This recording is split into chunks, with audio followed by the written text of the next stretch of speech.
Perang urat saraf jelang Piala AFF 2026 mulai memanas. Kali ini, Saiwar datang dari Vietnam.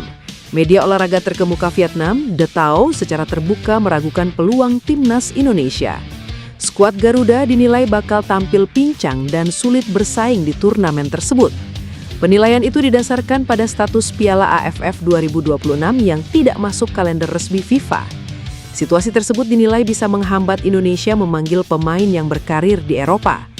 Dengan status tersebut, klub-klub Eropa berhak menolak melepas pemainnya untuk membela tim nasional di ajang regional. Absennya pemain seperti J.I.Des hingga Ole Romeni dianggap bakal menjadi keuntungan besar bagi Vietnam dalam perburuan gelar juara. The Tao menilai Vietnam memiliki stabilitas skuad yang lebih baik dibandingkan timnas Indonesia. Mereka bahkan memprediksi Vietnam akan lebih diunggulkan jika bertemu Indonesia di partai final. Saiwar dari Vietnam diyakini tak akan mempengaruhi fokus pelatih timnas Indonesia John Herdman. Mantan pelatih timnas Kanada itu telah menyiapkan kerangka tim yang solid dengan mengombinasikan pemain Liga 1 dan pemain abroad di kawasan Asia. Keyakinan terhadap kinerja pelatih timnas Indonesia John Herdman mulai menyebar di internal tim menjelang turnamen besar pada kalender kompetisi 2026. Dukungan tersebut datang dari asisten pelatih sekaligus nahkoda timnas U20 Nova Arianto yang melihat perkembangan signifikan pada skuad Garuda. Nova menilai arah permainan tim nasional berada pada jalur yang tepat sejak ditangani oleh pelatih asal Inggris tersebut. Meskipun John Herdman tercatat belum genap 6 bulan menahkodai tim Merah Putih, sinyal positif dari progres pemain sudah mulai terlihat di lapangan. Salah satu bukti nyata efektivitas strategi ini adalah keberhasilan Indonesia mengunci posisi runner-up pada ajang FIFA Series 2026 beberapa waktu lalu. Pencapaian tersebut tidak dianggap sebagai keberuntungan semata, melainkan hasil dari penerapan pendekatan taktik yang direncanakan secara matang. Sebagai bagian dari pendukung teknis di jajaran kepelatihan, Nova memberikan perhatian khusus pada peningkatan kualitas transisi permainan antar lini. Fokus utama skuad Garuda kini dialihkan sepenuhnya untuk menghadapi Piala AFF 2026 yang dijadwalkan berlangsung pada 24 Juli hingga 26 Agustus. Nova berharap komposisi pemain yang dipilih nantinya mampu memberikan dampak maksimal demi meraih prestasi tertinggi bagi sepak bola tanah air. Harapannya siapapun pemain nanti yang dipanggil di AFF, harapannya kita bisa berprestasi, tutur Nova Arianto. John Herdman panggil Pascal Struijk ke timnas Indonesia demi lolos perempat final Piala Asia 2027. Saat timnas Indonesia rontok di babak keempat kualifikasi Piala Dunia 2026 zona Asia, selain lini depan, pertahanan menjadi salah satu titik lemah skuad Garuda.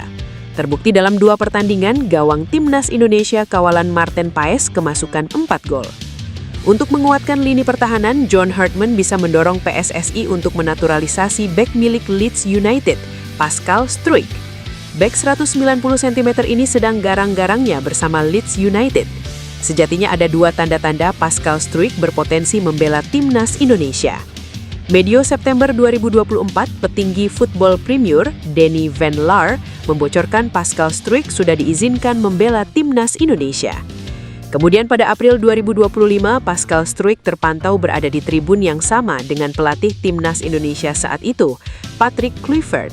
Ia bersama-sama menyaksikan laga Oxford United versus Leeds United di lanjutan Liga 2 Inggris. John Herdman yang berasal dari Inggris diharapkan bisa menarik hati Pascal Struijk agar mau membela timnas Indonesia. Saat ini Pascal Struijk bermain di Inggris yang notabene asal negara John Herdman. Jika bisa dinaturalisasi, Pascal Struijk akan tercatat sebagai pemain termahal yang pernah membela timnas Indonesia. Saat ini harga pasaran Pascal Struijk mencapai 20 juta euro atau setara 391 miliar rupiah. FIFA resmi menunjuk Indonesia sebagai tuan rumah Divisi 1 FIFA ASEAN Cup 2026. FIFA ASEAN Cup 2026 yang berlangsung pada FIFA Matchday September dan Oktober 2026 akan digelar dalam 2 divisi. Tuan rumah Divisi 1 FIFA ASEAN Cup 2026 adalah Indonesia. Sementara itu, tuan rumah Divisi 2 FIFA ASEAN Cup 2026 adalah Hong Kong. Kamis malam WIB, Presiden FIFA Gianni Infantino akan mengumumkan format FIFA ASEAN Cup 2026. Menarik menanti format yang digunakan di FIFA ASEAN Cup 2026. Potensi Timnas Indonesia juara Divisi 1 FIFA ASEAN Cup 2026 sangat besar. Selain karena menjadi tuan rumah, pelatih John Hartman dapat memanggil pemain-pemain terbaiknya. Sekadar diketahui, FIFA ASEAN Cup 2026 digelar saat periode FIFA Matchday, sehingga Jay Ides dan pemain-pemain diaspora lain bisa ambil bagian. Melihat materi pemain saat ini, Timnas Indonesia di atas kertas lebih unggul ketimbang peserta Divisi 1 FIFA ASEAN Cup 2026 lain, macam Thailand, Vietnam, atau Singapura. Jika juara FIFA ASEAN Cup 2026, poin yang didapat Timnas Indonesia lumayan besar. Hal itu karena FIFA ASEAN Cup 2026 masuk kategori turnamen resmi bentukan FIFA. Pemain bertahan Fenerbahce, Jadon Oosterwolde, mengakui bahwa dirinya telah dihubungi oleh PSSI untuk penjajakan naturalisasi dan membela Timnas Indonesia. Hal tersebut diungkapkan olehnya kepada media asal Amerika Serikat, ESPN. Melalui media tersebut, Jadon Oosterwolde mengaku mendapat tawaran untuk membela Timnas Indonesia. Namun dirinya mengatakan bahwa saat ini ia memprioritaskan untuk menerima panggilan Timnas Belanda. Tidak hanya itu, Jadon juga membahas kedekatannya dengan Reinders bersaudara, Tijani dan Eliano. Jadon Oosterwolde adalah pemain berusia 23 tahun yang berposisi sebagai bek kiri. Selain bek kiri, pemain yang merupakan alumni Akademi FC Twente tersebut bisa dimainkan sebagai gelandang kiri dan bek tengah karena punya tinggi 189 cm. Hingga artikel ini dibuat, belum diketahui asal darah Indonesia dari Jadon Oosterwolde. Jika nantinya Jadon Oosterwolde tidak menjadi bagian dari Timnas Belanda, PSSI wajib bergerak cepat agar pemain kelahiran Zwolle tersebut tidak membela Timnas Suriname. Nama Laurin Ulrich kembali mencuri perhatian, terutama di kalangan supporter Timnas Indonesia.